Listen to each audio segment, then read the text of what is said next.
Welcome to hor166. This is Module 2. We're going to talk about putting green construction, and this should be one of the most important lectures for you to help you understand what's going on with your soils and to help you pick which soil you're going to use to construct your putting green. A lot of the data in this presentation is from a PhD thesis by my friend Dr. Cale Bigelow. This is Cale right here. Cale's playing golf in Pinehurst. He did his PhD at NC State when I was there. Did a lot of good work on putting green construction and soil amendments, and you'll hear him. He also is an expert on annual ryegrass and talked about it in our Turf 1 class. So we're going to talk about 4 methods of putting green construction that are used today or have been used. The first is push-up native soil greens, where you use the soil that you've got. The second is a modified native soil green, where you take the soil that you've got and you add something to it. The third is a USGA layered system, come up by Dr. Kunze at Texas A&M in the 50s, a method of increasing the soil drainage while also not giving up too much water. And then a more modern method, the California method, which is a cheaper way of doing the USGA method. And we'll talk about some of the pluses and minuses of each, and you guys have to decide what soil you want to use to grow your putting greens on, and it's going to greatly affect the quality of the grass. So here's a picture. I'm just going to let you look at it and think about it for a while, and then we'll talk about it at the end. But this is, what type of green is this? And use you can go back and forth and use your analysis to decide how this green was built. So the first two we're going to talk about, a native push-up green is used particularly or recommended for areas where there's low play, where there's a low budget, where you need to build a golf course but you're not really trying to have a high quality golf course. And it also depends greatly on the soil in your area. When I was playing golf with Cale at Pine Needles a few years ago, there was an irrigation hole dug pretty deep, and he said, well, look, there's 30 feet of greens mix here, so this soil is probably not too bad. We probably don't need to use a USGA green in this situation. That might be wasting money. We might be able to modify these soils a little bit if we're able to test them, find out where they're at, and go from there. The modified soil green, and actually Tobacco Road here is modified soil greens, and what they did is they took the native soil, which was pretty good sand on the fault line, and they added profile to it instead of peat moss. So it's kind of a different way of doing it. It's a little modification, but that has worked well for them. The benefit of both of these methods is they're much less expensive than a fully modified green. But again, they're not recommended for areas where you're going to need increased drainage and you're going to have a lot of traffic in play. The USGA green is recommended in those situations. Sand-based root zones for high traffic areas. So this is when you take the soil completely out of a greens cavity. I'm going to show you pictures of that, how the USGA green recommendation is done. And what this does is you add a medium, which is usually sand, that's resistant to compaction. When you limit the particle size to larger particle sizes, you resist the soil coming together and decreasing airspace. You also increase drainage, so you have these big pores that water moves through the soil profile. There's 2 types of drainage. There's surface drainage and there's internal drainage, and you don't want to get the two confused. Surface drainage is what Ross talks about in most of his designs, and most all of his golf courses drain 3 directions off the surface. Internal drainage is drainage that goes through the soil profile, is available for the roots for a limited time, goes into some sort of drain system or down into the water table in a way, so it's a much slower moving process of water. These bigger pore spaces maintain air-filled porosity, which allows oxygen diffusion to get down to the roots. So if your root system is getting smaller in the summer, which it does a lot here in North Carolina, generally there's not enough oxygen for the roots to grow and you kill the root tips. So by having a larger particle size, you're able to keep oxygen to the roots and allow the roots to grow. Consistent, this is consistent, but, and then point number 6 here, which is very important, this is a negative.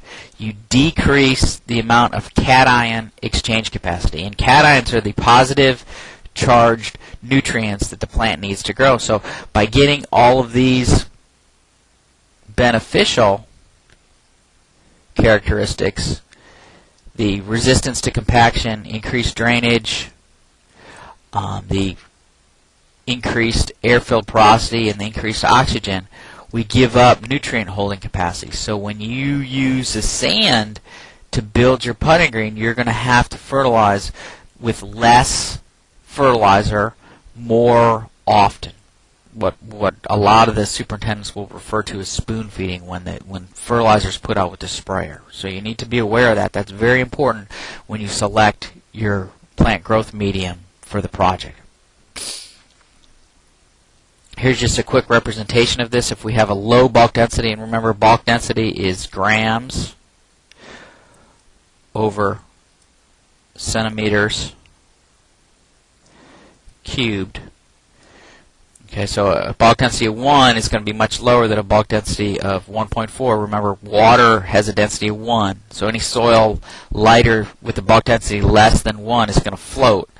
Any soil with a bulk density greater than 2.65 is going to be denser than a rock, so we'll have no airspace at all. So 1.4 is going to be pretty compacted, and you can see there's not a lot of air-filled space. A little bit better diagram that Cale did. You can see these in a coarse textured soil. So this would be more like a USGA green. This would be more like a push-up green. You're going to have a lot more air-filled space, and the water will be less in total amount. The water in this tighter packed, finer textured soil or finer textured sand is going to be more water, and that water limits the amount of oxygen that can get to these hole and pore spaces. And remember, this is a flat representation of a three-dimensional space, so you need to think about it in 3D, and we'll go through some of that in class on Friday. Cation exchange capacity, very important concept. If you don't understand that from Ms. Westman's class or from this class, you really need to read up on it. In quick summary, clay has a lot more cation exchange capacity, which is negative sites where these cations can bind onto, and the cations are potassium is a cation, K+, calcium is one of the big ones, magnesium. All of this stuff will bind to the soil particles, but the more surface area there is, just by sheer volume, the more cation exchange capacity there is. And then clays are also charged. So this ammonia here, this NH4, also will bind to those sites. That the ammonia will change to ammonia to an anion sometimes and leach quicker, so we don't measure it, but it still is a part of the cation exchange capacity. And still, in soils that have low cation exchange capacity, you're going to need to, will be deficient in these elements a lot more often than a soil that's not. A soil that has a low, higher cation exchange capacity.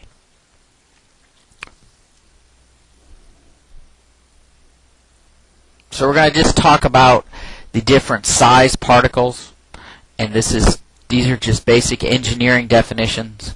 A very coarse sand is going to be around 1 millimeter. Coarse sand, 0.5 millimeter and below. Medium sand, 0.25 millimeters and below. Fine sand as we go down, and then we see this very, very small sized clay is 0.002 millimeters. The surface area, as we move through those levels, and the surface area per 1 millimeter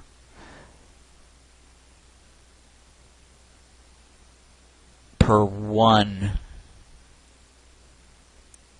equal amount of soil. I think this is 1 tablespoon, but I'm not sure, and we're going to go into that with some of the slides a little bit later.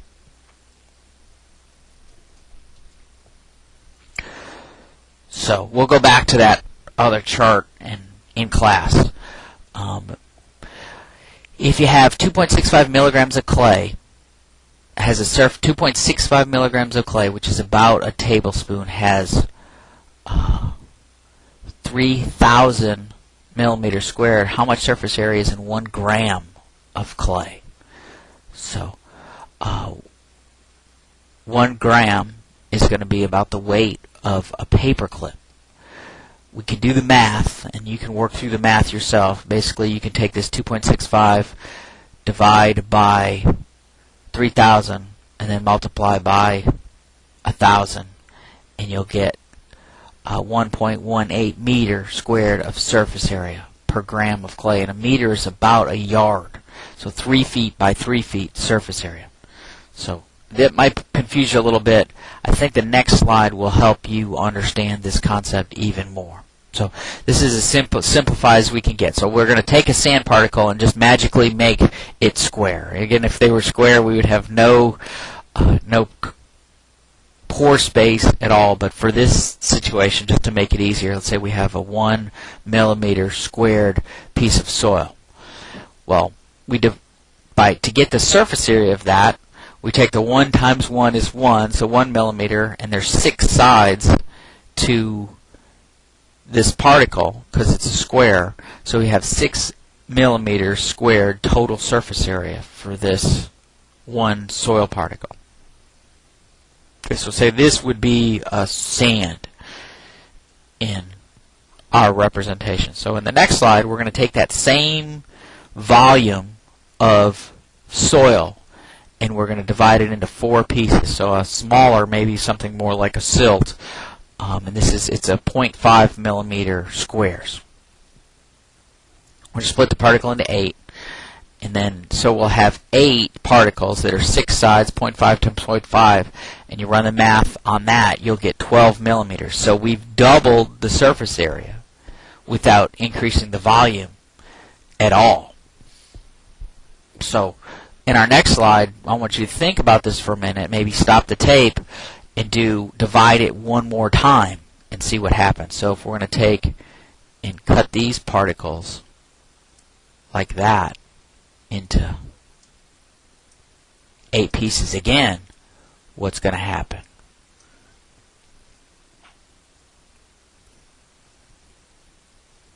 So here we go. So we've got a lot more blocks. They're half as large, but the surface area increases a lot. As you'll see, the surface area increases to 24 millimeters. So it doesn't just double each time we cut the particle size, it increases logarithmically. And that's how come the clays have such a larger surface area than the sands. I really want you to think about this and understand this concept. This is very important because inside of all those soil particles, if we have, just for sake, we have 1 cation exchange capacity site on this, we would have atom all around on all sides. So nutrients can be held all over that soil particle. But if it's just 1 big soil particle, they can only be held on the outside. So we're increasing surface area a lot, which increases water holding capacity, it increases nutrient holding capacity, but it decreases the amount of oxygen they can get down through the profile. Very important concept, and I would like you, if you don't understand that now, to stop the tape and go back and look at that again. So when we build a USGA layered putting green system, we remove all the soil from the core, and I'm going to show you pictures of that. And we add drainage here at the bottom, and then we add a 4-inch gravel layer. You used to add a choker layer here of a coarser mix that would keep the fine out of here, but that was very expensive to do, so that's pretty much been eliminated because of the cost. But it does, if the sand gets down into these drainage pore space in the gravel, that will decrease the speed that water moves to the drain, and that is kind of important. But we get something called a perched water table, and we're not going to talk about that a lot right now, but basically what that does is the water moves down through this profile and hits this layer here. It stops. It doesn't go through that layer till it builds up enough of a hydraulic head. It wets the whole surface up here first to what we call field capacity. And field capacity is where the macropores are all filled with air and the micropores are all filled with water. So it's never, the soil's never at field capacity for very long, but that's the point when it's completely wet. Once it reaches field capacity, any excess water will drain, and then from then on, water doesn't move into the drain tiles. The water will move up to fill the area as the plants take it out and as the air takes it out through ET. And as you recall from Miss Westman's class, ET is evapotranspiration. Right? So that's the plant's transpiration plus evaporation. So once we wet the profile fully, the water's taken up. So in a desert area, or an area if we're only giving the plant 1 inch of water a day, water will never move through the drainage lines. So superintendents sometimes talk about stuff called flushing. If you have salts and things the plant doesn't want, excess hydrogens, excess hydroxyls, or any sort of impurities, you need to water your green enough to get through that 12 inches so that those impurities are moved through the drainage line. Unfortunately, doing that, if you have water-soluble nitrogen will go. So if you have a big rain event, that water-soluble nitrogen will go right through with the water out the drainage lines. So it's a tricky problem, and you need to really be aware of what's going on. But in some areas, salt can accumulate at the top because that water's always moving up, and other places you can lose your nutrients from moving down. So you need to be aware of this when you create your pot for your own putting green. So this is designed specifically to resist compaction. So they pick sands that do not compact. In compaction is when the soils rub together so that it decreases those macropores. This will not decrease those macropores. The perched water table is added to try to, because we're adding a medium that's very low in water holding capacity, so the perched water table is supposed to help keep that soil water more uniform. And then the gravel blanket facilitates this quick drainage. But remember, for really quick drainage, surface drainage is what you're going to need. So you need a way to move water off the surface. Infiltration is water going in. So on slopes, you're going to have less infiltration because there's going to be more surface drainage. And that's why a lot of times we have dry spots on our slopes, and we need to watch those. But some water moves laterally, but predominantly gravity drives the water down. And then evapotranspiration drives it back up. So there's always water moving in three-dimensional planes through these putting greens. So a USGA root zone mix, and these are the specifications from the USGA as written in 1993. Kale and some other guys are working on changing those, but total porosity between 35 and 55%. So we'll look in a perfect soil, we would probably want 50% porosity. That's the air-filled porosity plus the water-filled porosity. Micropores plus macropores. So they want the air-filled porosity to be between 15 and 30. And I would say probably 25 is a good target. So when I say perfect soil, it's going to be 50% pore space, 25% air-filled pore space, which is going to leave 25% water-filled pore space.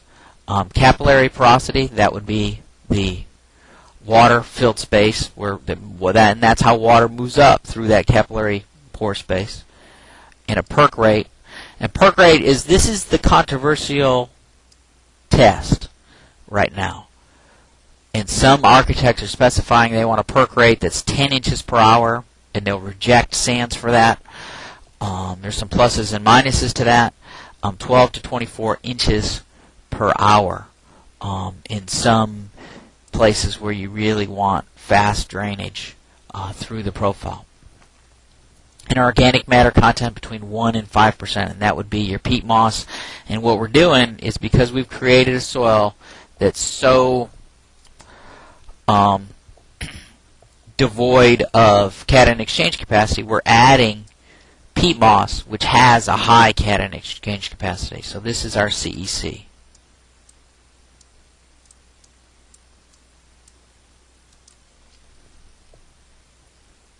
So let's go through the process.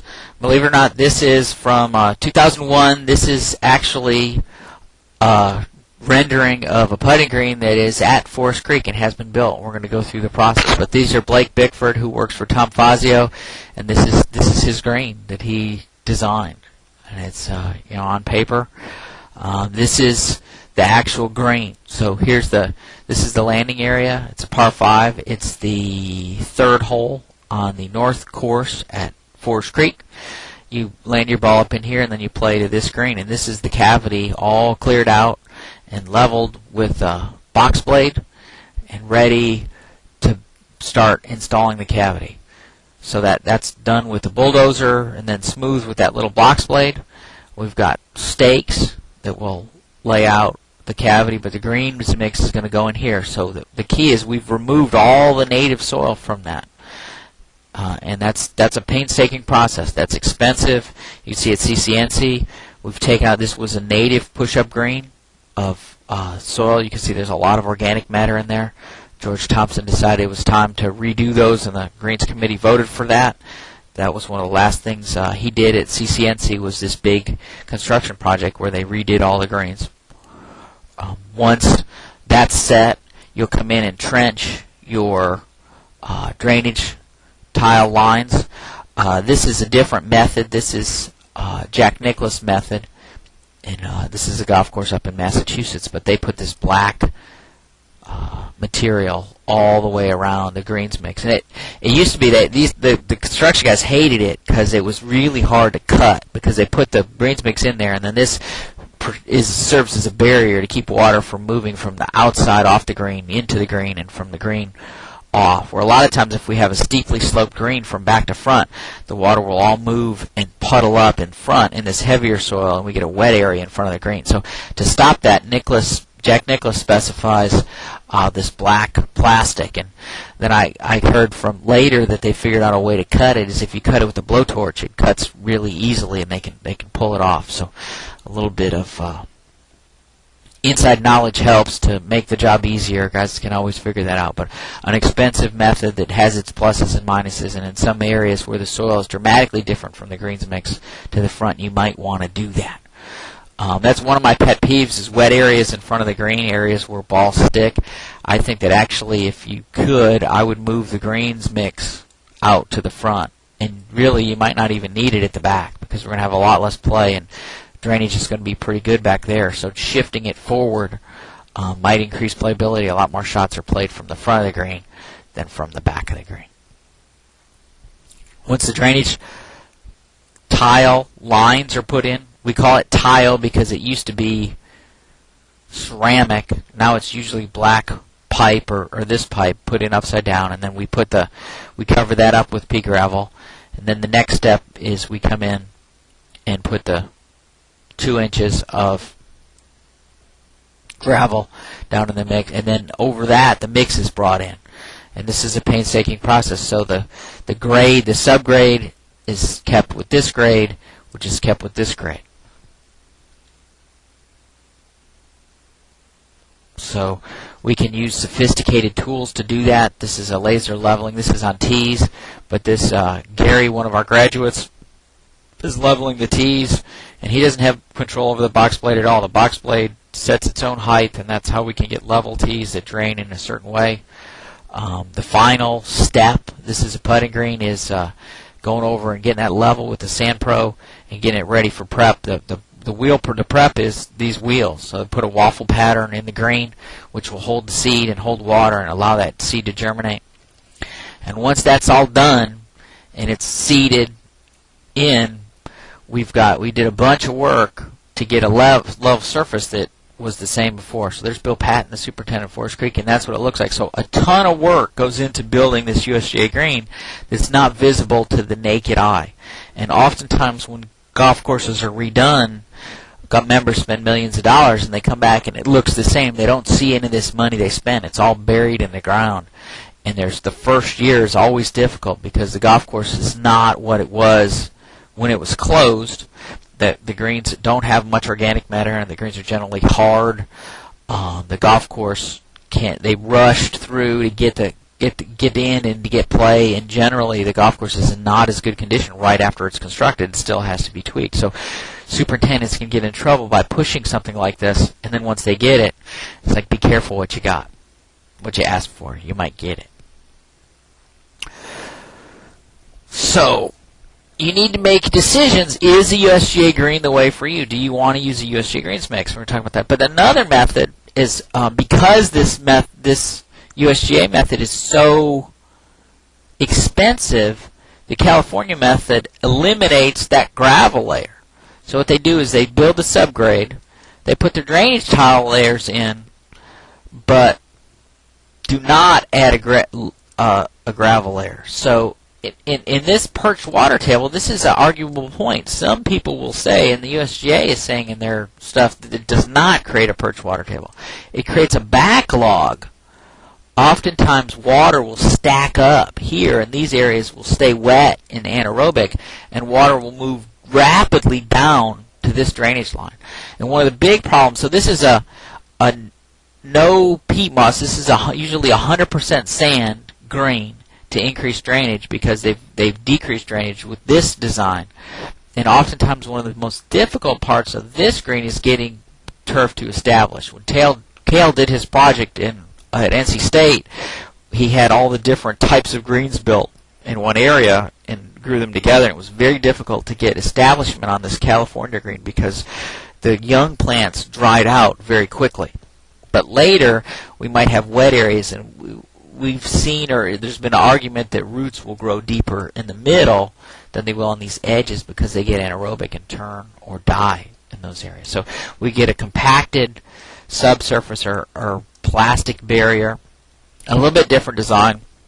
A lot of athletic fields, this would be a model for building an athletic field, because the gravel layer is very expensive to do for an entire athletic field. So this is a way you could trench in these lines even in a native soil and have some sort of drainage. So generally some native push-up greens don't have any drainage, or they have drainage that's added later where they come in and trench those lines, and that's always difficult to get them smooth and flat and fixed.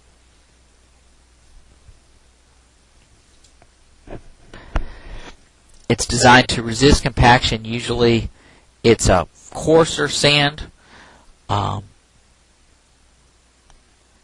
I don't know that I agree with this. And again, sometimes you get the water building up here. So this is Cale's statement. But it is difficult to get established. Later you might not need to water as much. But early, again, in the construction, water is going to be a battle. So when you are, as you are, a superintendent, and you're getting to decide on construction, these are decisions you're going to have to live with for your whole career. So you want to be involved in them. Most of the time you're going to have to live with what you've got. But first you want to look at the particle size distribution, and that's going to be a soil triangle, and there's going to be pluses and minuses to having different percentages of sand, silt, and clay. You're going to want to look at the percolation rate, and we talked about that a little bit. And you're going to want to look at the pore size, so your ratio of macropores to micropores, and then we can test these things and look at them. So here's your best friend, your soil triangle, and you need to know how to read that. I know Ms. Westman went over it, and you can see this area of sand here in the lower left corner. You have to have 90% or 89% sand for something to act like a sand. And what the center of the triangle is telling you is how things act. So if you have even 40% clay, right here, 40% clay, and then you could have up to 48% sand, that's still going to act like a clay. It's still going to drain slower and have a higher cation exchange capacity. So if I'm a farmer, I'm looking right here, sandy clay loam, clay loam. This is the area where I want to have my field so that I can grow crops. A lot of the golf courses, in Pinehurst is probably a loamy sand or even a sand. This is the area where native soils will work. And then the USGA Green is going to fall up in here, so a very small percentage. So that's why when we talk about amendments, we're going to say you can't really add sand, because it's impossible to add 80% of something. You're better off just adding the whole thing, because a little bit of silt or clay in something you want to act like a sand will clog up those pores and not act like a sand. So take this drawing, look at it, and be able to, for the final, tell the qualities of these different particle sizes, and be able, if I give you something, I say something 30% silt, 30% clay, you should be able to figure out how much sand it's going to be, which is 40, and also how that's going to fall. So 30 and 30 would be right in here, would be a clay loam.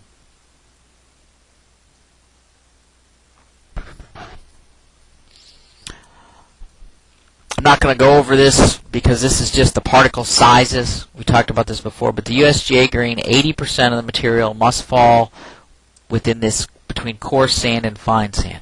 In the California Green, 90% must fall in there. So the California is a little bit coarser specifications.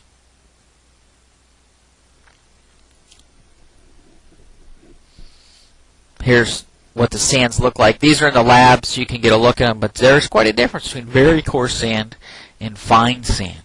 And this is what we're dealing with. And you can imagine in your mind, mix these, put these in different combinations, and water will release differently through those different sizes. And this is the diagram that explains a lot of what's going on. So what Cale did is he separated sands. He had very fine sand, medium sand, coarse sand, and then very coarse sand. So let's look at what we've got. So on the y-axis, we've got inches in depth. So this is 12 inches. So what he did is he created a perch water table. So this is, we can think of this as the soil profile from 0 to 12 inches, and 12 inches is the depth of most putting greens. And that was, we say, why was that? Well, a cup cutter goes 8 inches, and if a guy really gets on it, he could get to 10. We would never want him to get to 12. So that's how Dr. Kunze decided that we wanted 12 inches. So there wasn't a lot of research done on that. And in fact, we can adjust, and one of the things Cale's working on is adjusting the surface down. So if this is the surface on these sands, this is moisture percent by depth. So what he did, Cale set up these tubes, models of sand, and then he wet them to field capacity, completely wet, and then he measured how much water was in there after a little bit of drainage. And you can see that the fine sand held a lot more moisture near the top than the very coarse sand. In fact, the very coarse sand lost moisture very rapidly in the surface, but at the perched water table, at the hydraulic head, held water almost to the level of the very fine sand. So if we were to, the more shallow the profile is, the more water is available for the plant. So when we get short roots, it's not uncommon for roots to be just here in the sandhills in the summer. We can easily kill those roots with by lack of water, as opposed to finer sand is going to hold more moisture near the top. And we'll talk about this diagram in class, but I want you to look and be aware of it and try to understand. This is moisture holding capacity, so from 55 going down this way. And this is the depth. So if we decrease the depth, we can increase the deeper we go in the soil, the more moisture is going to be held just in this plain sand. So this has no turf in it. So we have to imagine that if moisture is being pulled from the top, these areas are going to dry out even faster and kill the plant much faster. So if we have an evenly distributed sand, it's going to be more stable. So a little bit of coarse, a little bit of fine, those will pack together. It'll firm and be better during play. So we won't get what's called the lumpy donut. Dave Pelz talks about this in a very uniform sand, so a sand that would be, say, all medium or even all coarse, it's going to be unstable. It will shift during maintenance, and we can get, Dave Pelz talked about it, where the cup gets to a cone, and the ball rolls off the cup, and we've seen that on some of the very, very uniform sands that have been used on golf courses. And one of the benefit of that is it does not compact. Doesn't compact at all. If we have all picture marbles in a cup, once you get how many marbles in there, you're not going to get any more in there. But if you put marbles in a cup and then you put sand grains in there, so you have very coarse would be the marbles, and then sand grains would be either the medium or the silt. You could put a lot of sand grains into a cup of marbles.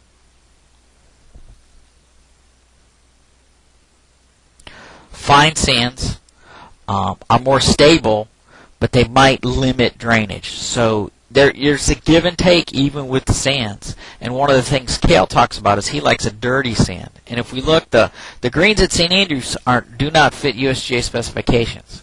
They're a little bit finer. And I think if I were building a golf course, I might err on a little bit finer sands because it increases my moisture holding capacity and gives me a little bit more cation exchange capacity also. So, percolation rate. So that is the rate that water moves through the soil. So we take the sand, we pack it, and then we measure how fast water moves through it. And we're going to get to do that in lab, hopefully, and you'll see it's influenced by a lot of stuff. It's influenced by how you pack it, how much you can put in there, and it's also, once it's in the field, once it's put in, the plant roots decrease percolation rate 25 to 40% just in the first couple weeks. So there's a question how important this measurement is. It does tell you how fast water's moving through the mix, and it does tell you relatively, if it's done at the same lab, which sands perk faster, but it's going to decrease so much in the field that it's more important to know what you've got than really to be spending a lot of money to get the perfect percolation rate, in my opinion. So 2% sand, silt, or clay contamination, which easily would happen if you have a big rainstorm and you have a washout across your green, is going to decrease perk rate by half.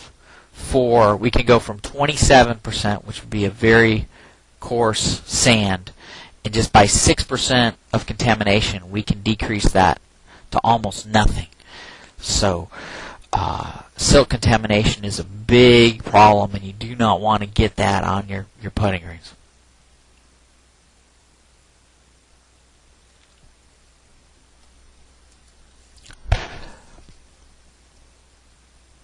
A small amount of silt and clay increases the root zone specific surface area, which increases water retention, nutrient exchange, and microbial habitat. So some of these sands are a pretty sterile environment. They don't have a lot of stuff living in it. So that can be bad in the fact that, and we're going to talk about this in some later discussions, when you have no microbes living in an area, a microbe that eats plants can get in there, and there's nobody, all the good homes are not taken. So if you have healthy microbes living in the soil, they will fend off a lot of times the bad microbes, which would be diseases, because they eat the food that's there. But if there's nobody living there, and then the only food source is the plant, if a parasite comes in, or a saprophyte, not a saprophyte. A saprophyte eats dead stuff. A parasite eats living stuff. So if a parasite comes in, it can totally ravage a turf grass system. And a lot of times some of the worst diseases happen on a USGA green because the area is so devoid of any good bacteria. And most of the bacteria and fungi in the soil are good for plants. There are only a few that are bad, and we'll talk about those as we move through the course and in some of your classes next year. So ideal, would be our perfect soil. We've got solids are 50%, which is going to be organic matter, which is maybe 5%, 45% minerals, and then 25% air and 25% water. So this would be macropores. This would be micropores.